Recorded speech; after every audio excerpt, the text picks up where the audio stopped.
सत्ते पे सत्ता कहानी है 7 भाइयों की। उनके नाम है सोम, मंगल, बुध, गुरु, शुक्र, शनि और सबसे बड़ा भाई रवि।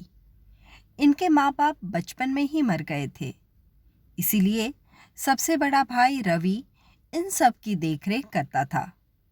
कहने को तो ये उम्र में बड़े थे, लेकिन दिल से बिल्कुल बच्चों जैसे थे। अनाथ होने की वजह से इन्होंने कभी भी ढंग से जीने का तरीका सीखा ही नहीं था। दिनों दिनों तक नहाना नहीं, कोई काम नहीं करना, घर में गंदगी फैलाना, ऐसी कुछ इनकी दुनिया थी। इनको ना ही बोलने का तरीका आता था और ना ही ढंग से जीने का। ये सभी शहर से दूर गांव में एक बड़े मकान में रहते थे। एक दिन सभी शहर में सामान खरीदने जाते हैं, जहां रवि की मुलाकात शेखर से होती है। शेखर की मंगेतर उसे छोड़कर चली गई थी।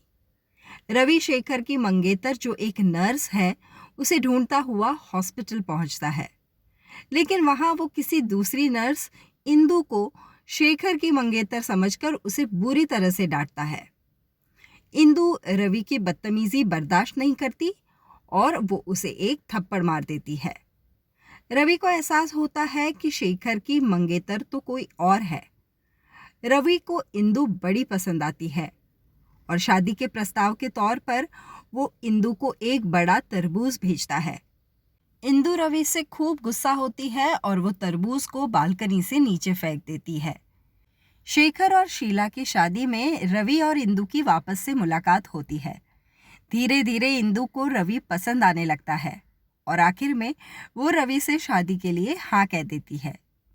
इंदु को लगता है कि रवि का एक ही भाई है, शनि।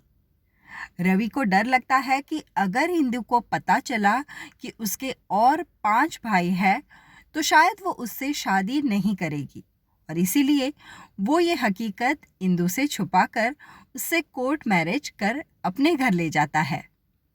इंदु जैसे ही रवि के घर जाती है, तब देखती है कि उसके घर जंगली की तरह लड़ते हुए और 5 भाई भी हैं। इंदु को इस बात से खूब हैरानी होती है, फिर भी वो हकीकत स्वीकार कर सबके लिए खाना बनाती है। जब खाना मेज पर सर्व करती है, तब सब भाई उस पर जंगली की तरह टूट पड़ते हैं। इंदु उनका ये व्यवहार देखकर खूब गुस्सा हो जाती है। वो उन सबको जंगली कहकर अपने कमरे में चली जाती है। रवि इंदु को बताता है कि उससे बहुत बड़ी गलती हो गई। उसने इंदु को सारी हकीकत पहले ही बता देनी चाहिए थी कि उसके और 5 भाई भी हैं। उनके माँ बाप बचपन में ही मर गए थे, इसलिए उनको ढंग से रहने का तरीका नहीं आता। रवि दूसरे ही दिन इंदु को शहर छोड़ आएगा, ऐसा वादा करता है।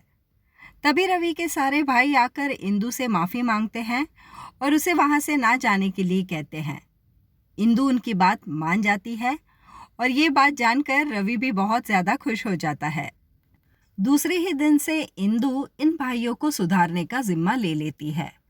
वो उनको नहाकर अच्छे साफ सुथरे कपड़े पहना देख खूब खुश होती है। सभी पिकनिक का प्लान करते हैं, लेकिन रवि बहाना बनाकर पिकनिक की जगह इंदु के साथ घर पर कुछ समय बिताना चाहता है। सभी भाई पिकनिक पर जाते हैं, जहां उन्हें 6 लड़कियां मिलती हैं। वो सारी लड़कियां उन्हें बहुत पसंद आती है, लेकिन तभी एक अपाहिज लड़की की जान वो सब मिलकर बचाते हैं। उन्हें पता चलता है कि वो लड़की सीमा है। सभी लड़कियां उनका खूब आभार मानती हैं और उन्हें अपनी पार्टी में आने के लिए इनविटेशन देती हैं। दरअसल सीमा एक खूब अमीर लड़की है, जिसकी एक सदमे की वजह से चल नहीं पाने की कंडीशन हो गई थी। उसके माँ बाप मर चुके थे और उसके अंकल रंजीत सिंह उसकी देखभाल करते थे। रंजीत सिंह की असलियत ये थी कि वो सीमा को मारकर उसकी जायदाद हड़पना चाहते थे और इसीलिए वो हमला उन्होंने सीमा पर करवाया था। पर सबके सामने वो ये जताते थे कि वो सीमा से बहुत ज़्यादा प्यार करते हैं, उसका बहुत देखभाल करते हैं। दूसरी तरफ रवि के भाइयों और उन लड़कियों के बीच प्यार हो जाता है। सारे भाई उदास रहने लगते हैं।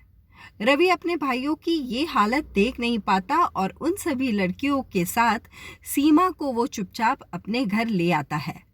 उस समय रंजीत पूना में एक कैदी बाबू से मिलने गए होते हैं।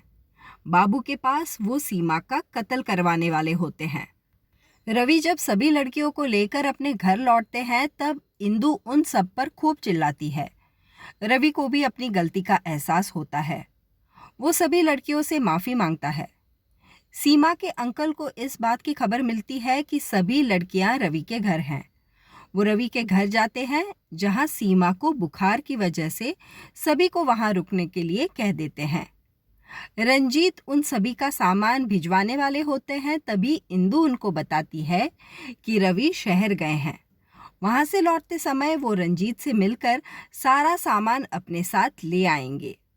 ये बात सीमा के अंकल रंजीत भी मान जाते हैं।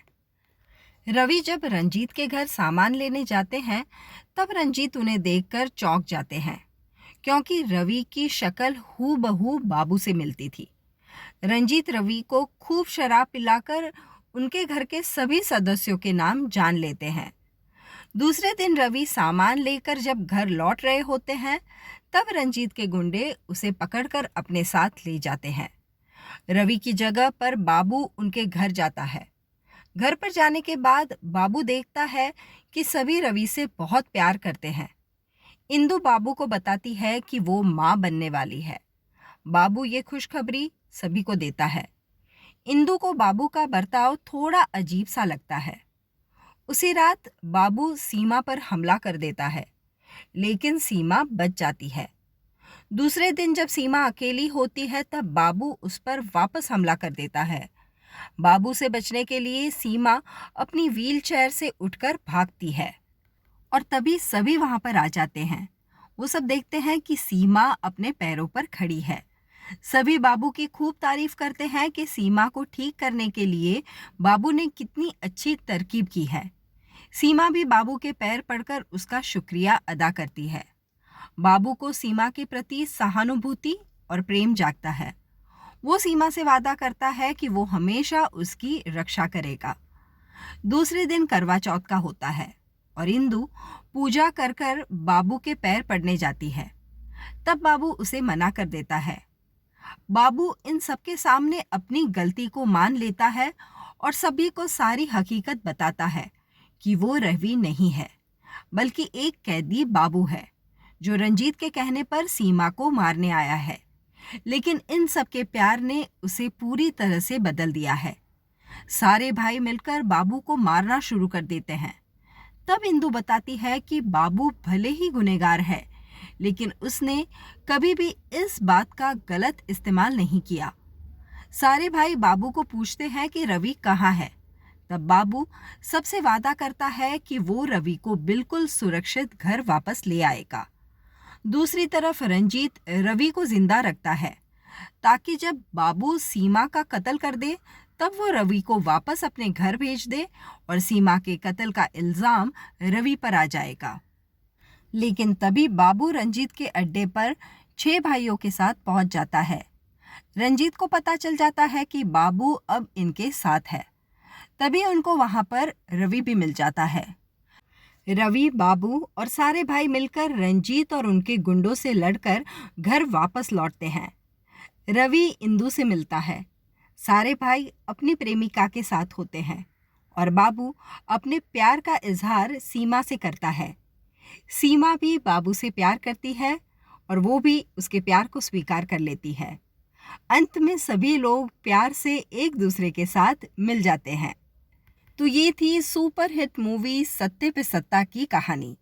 ऐसी ही नई पुरानी हिंदी मूवीज़ की कहानियों के लिए please do subscribe to my channel popcorn time with Vandana. धन्यवाद।